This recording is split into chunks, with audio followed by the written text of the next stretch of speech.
Well, for this episode, not a whole lot.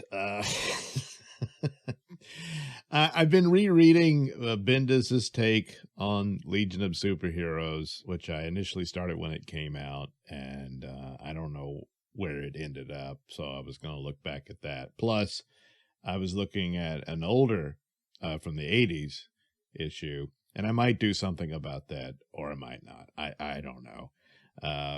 But anyway, the only new comics I got was the four issues that have been out already for Superman 78, and then another issue of Conan the Barbarian. So the Superman 78 deal is obviously, of course, a tribute to the Christopher Reeve Superman and Donner film in that era. And I'm not entirely certain where this is supposed to have taken place. If it's 78, I'm guessing that's considered in between Superman 1 and 2. Maybe I'm a little off on that. I didn't really rush out to check these out. I have not read the previous ones. This one is a 6-issue series with the Metal Curtain. Which has hey, what might have been Superman versus Metallo story. There was, of course, the series of the Adam West Batman comics. I think I got one or two of those.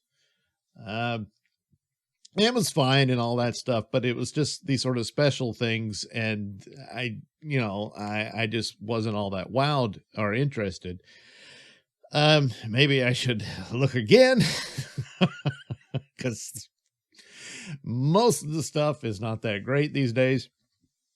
This one, it's fine. The narrative is okay. The art's a little bland, but it's professional. It's adequate for it. Doesn't always look quite like Christopher Reeve, and in some instances, maybe the Superman hair is a little too helmety.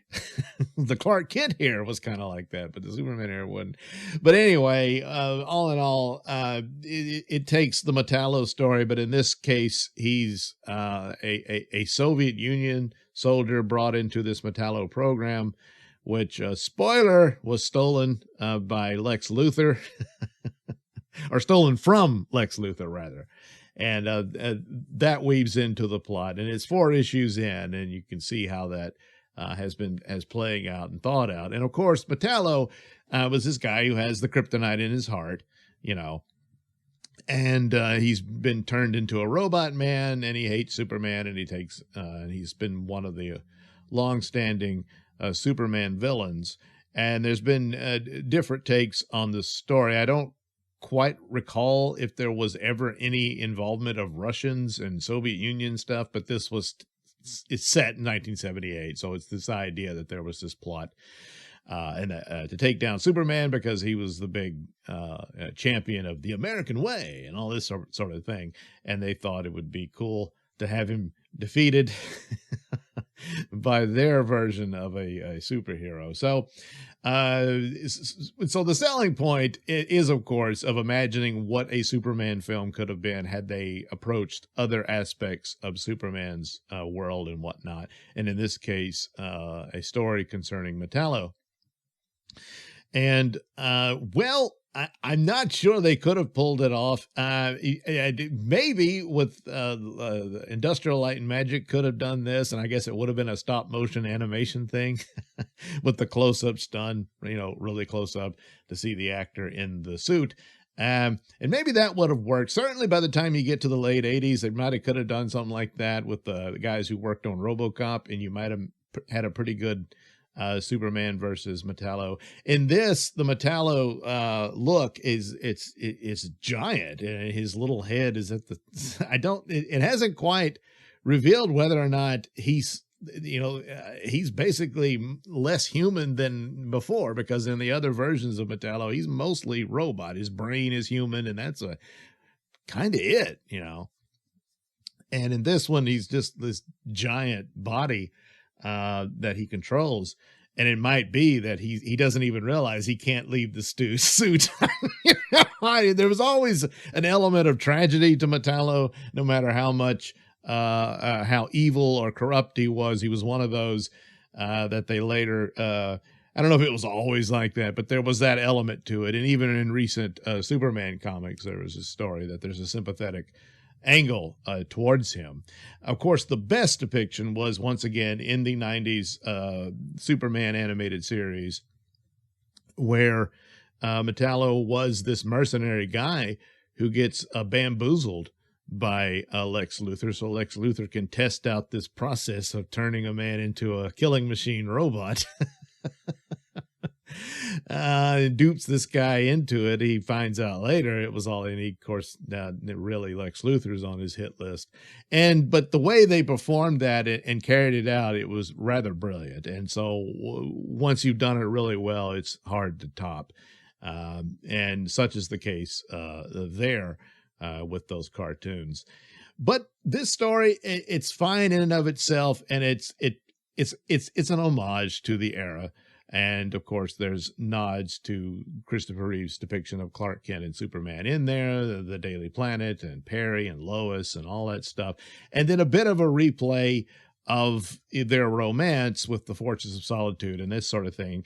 However, I guess there's a continuity to it beyond the films, in the sense that apparently in the previous Superman 78, they dealt with Kandor and stuff like that. And apparently Jor-El and Lara survived and are living in the bottled city. Now, that caught me off guard, and I'm wondering, well, what's the story there? Do they delve into the multiverse and this is an alternate universe? It doesn't mention it. So I don't know if they would have been able to afford Marlon Brando to reprise the role. In fact, he was in the sequel, but they cut all that out because contractually they would have had to pay him another $1 million or something like that.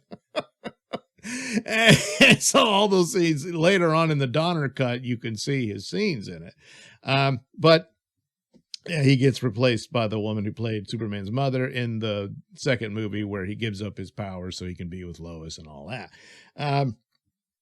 So here they're alive and well. They're just stuck miniaturized in the bottle. So apparently in the previous Superman 78 comics, he took on Brainiac. He makes mention of it, and there's an editor's note. So apparently they did that. So I wasn't aware of that, again, because I haven't been all that interested in these sort of specials that are tributes to eras and whatnot. But on occasion, you want to check it out. So it's okay. It's good. They got Luthor in it now at the 4th issue, and seemingly helps Superman. But then you got to wonder. Of course, this is always the case. And of course, the ongoing action, or is it action or Superman series they have now, Luthor once again appears to be on the side of the angels, which they've done this rather recently. And of course, one wonders, okay, when's he gonna, stick the knife in, and that sort of thing. Obviously that'll happen much sooner, since there's only 2 more issues in it. But of course, if you're a big fan of the era and that sort of thing, it's a recommend. Otherwise, it's not bad. It's okay. But you're not losing anything if you pass it up, though. Meanwhile, you are missing out if you're not checking out Conan. Now, the initial artist was doing the damnedest job to channel John Buscema's work on Conan, who will be my main artist for Conan stories. And Doug Braithwaite is a fine artist. He does excellent work here, but it's just hard to top that look. But it's still great Conan adventures, and they're continuing on in this horror element here, and ends on quite the cliffhanger for the supernatural and the mystical aspects of the Conan stories. It's not all just sword fights and all that, and brutal wars and whatnot. There's the sorcerers, the wizards, and everything, and so a main villain is revealed to have been behind this, and it's really not that surprising, but still. And so cutting it short on this, but I have nothing but praise for it. It's just so good and easily the best comic book right now, except for the ones I just haven't read.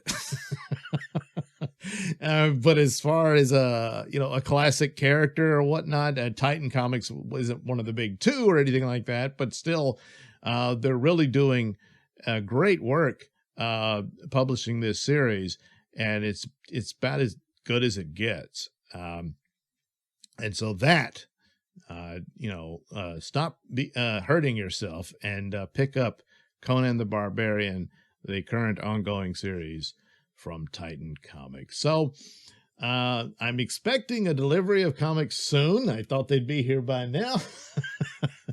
But hopefully I will have read those by next week's time, and we'll review that for you on the next episode of Mr. Nelson's Wednesday Comics.